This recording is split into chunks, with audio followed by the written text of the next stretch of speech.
ফোরাত নদীতে স্বর্ণ ভেসেছে এবং লক্ষ লক্ষ মানুষ তা সংগ্রহ করছে। প্রিয় দর্শক, এমনই ভিডিও সামাজিক যোগাযোগ মাধ্যমে ভাইরাল হয়েছে। এই ফোরাত নদীর তীরেই ইমাম হুসেন রাদিয়াল্লাহু তাআলা আনহুকে নির্মমভাবে হত্যা করা হয়েছিল। এই নদীর তীরে কত রকমের যুদ্ধ হয়েছে। শুকিয়ে যাচ্ছে ফোরাত নদী, প্রকাশ পাচ্ছে কিয়ামতের আরও একটি আলামত। আজ থেকে ১৪০০ বছর আগে হজরত মুহাম্মদ সাল্লাল্লাহু আলাইহি ওয়াসাল্লাম বলেছিলেন, কিয়ামতের আগে শুকিয়ে যাবে ফোরাত নদী। ২৮০০ কিলোমিটার লম্বা এই নদীটি তুর্কি, সিরিয়া, ইরাকের উপর দিয়ে বয়ে চলছে। শতাব্দীর পর শতাব্দী এই নদীটি বয়ে যাচ্ছে। এটি একসময় মেসোপটেমিয়াম সম্প্রদায়কে শিখরে লালন করেছিল। শুধু তাই নয়, এই তীরে গড়ে ওঠা সম্প্রদায়কে লালন করেছে এই নদী। তবে জলবায়ু পরিবর্তন এবং মানুষের সৃষ্টি করা দূষণের কারণে ধীরে ধীরে শুকিয়ে আসছে ফোরাত নদী। এই নিয়ে একাধিকবার বিভিন্ন গণমাধ্যমে রিপোর্টও হয়েছে। তাতে সিরিয়া ও ইরাকের কৃষিক্ষেত্রেও অনেক প্রভাব পড়েছে। অর্থাৎ মহানবী সাল্লাল্লাহু আলাইহি ওয়াসাল্লামের বাণী সত্য হতে শুরু করেছে। ফোরাত নদীর আগে ও পরের ছবি পাশাপাশি রাখলে বোঝা যাবে কতটা দ্রুত শুকিয়ে যাচ্ছে এই নদী। আবু হুরায়রা রাদিয়াল্লাহু তাআলা হতে বর্ণিত, রাসূলুল্লাহ সাল্লাল্লাহু আলাইহি ওয়াসাল্লাম বলেছেন, ততক্ষণ পর্যন্ত কিয়ামত সংঘটিত হবে না যতক্ষণ না ফোরাত নদী শুকিয়ে যায় এবং তার মাঝ থেকে একটি স্বর্ণের পাহাড় উন্মোচন হয়।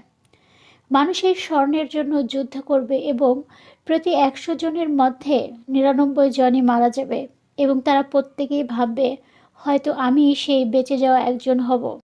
আবু হুরায়রা রাদিয়াল্লাহু তাআলা হতে আরও একটি হাদিস বর্ণিত আছে। রাসূলুল্লাহ সাল্লাল্লাহু আলাইহি সাল্লাম বলেন, শীঘ্রই ফোরাত নদী স্বর্ণের পর্বত প্রকাশ করবে। তাই যে সেই সময়ে উপস্থিত থাকবে সে যেন সেখান থেকে কিছু না নেয়। মহানবী সাল্লাল্লাহু আলাইহি ওয়াসাল্লামের দ্বিতীয় হাদিস অনুযায়ী, ফোরাত নদী শুকিয়ে গেলে বেরিয়ে আসবে এক স্বর্ণের পাহাড়। স্বর্ণের জন্য মানুষের মাঝে শুরু হবে যুদ্ধ। যুদ্ধের ভয়াবহতা এই হবে যে মাত্র ১% মানুষই বেঁচে থাকবে। ইতোমধ্যে ফোরাত নদী শুকিয়ে যাওয়ার তলদেশে বেরিয়ে আসছে সুড়ঙ্গ। যে সুড়ঙ্গ আছে নিখুঁত সিঁড়ি ও অবকাঠামো।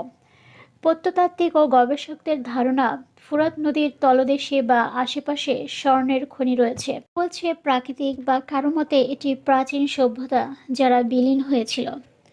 সাম্প্রতিক সময়ে বিভিন্ন সামাজিক যোগাযোগ মাধ্যমে অনেক ভিডিও ভাইরাল হয়েছে, যেখানে মানুষ ফোরাত নদী থেকে ইট পাথরের সাথে সাথে স্বর্ণের টুকরোও পাচ্ছে।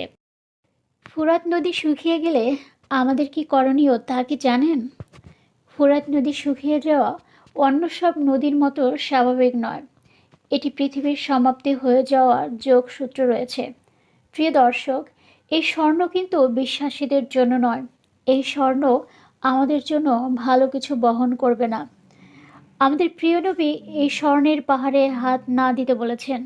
প্রিয় দর্শক, আমরা কি মেনে চলেছি মহানবী সাল্লাল্লাহু আলাইহি ওয়াসাল্লামের বাণী? সামান্য স্বর্ণ দেখা যাওয়া মাত্র যে কোলাহল, পুরো পাহাড় উঠলে না জানি মানুষ কি করবে। যদিও সবাই এই পরীক্ষায় উত্তীর্ণ হতে পারবে না, লোভ লালসা মানুষের চারপাশে চাদরের মতো ঘিরে থাকবে। যদিও আল্লাহ এই স্বর্ণের পাহাড় দিয়ে আমাদের কঠিন পরীক্ষা নেবে, আমরা কি পারবো সেই পরীক্ষায় পাশ করতে? তবে অনেকেই ইমানের পরীক্ষায় টিকে থাকবে। প্রিয় দর্শক, আমরা কি পারবো না লোভ লালসাকে পাশে রেখে ইমানের মজবুত থাকতে, আমাদের নাফসকে নিয়ন্ত্রণ রাখতে? আল্লাহ সুবহানাহু ওয়া তাআলা আমাদের সবাইকে সঠিক বুঝ দান করুক। আমিন। আপনারা দেখছিলেন ট্রেন্ডিং টুডে বিডি। চ্যানেলটি ভালো লাগলে সাবস্ক্রাইব করুন। ধন্যবাদ।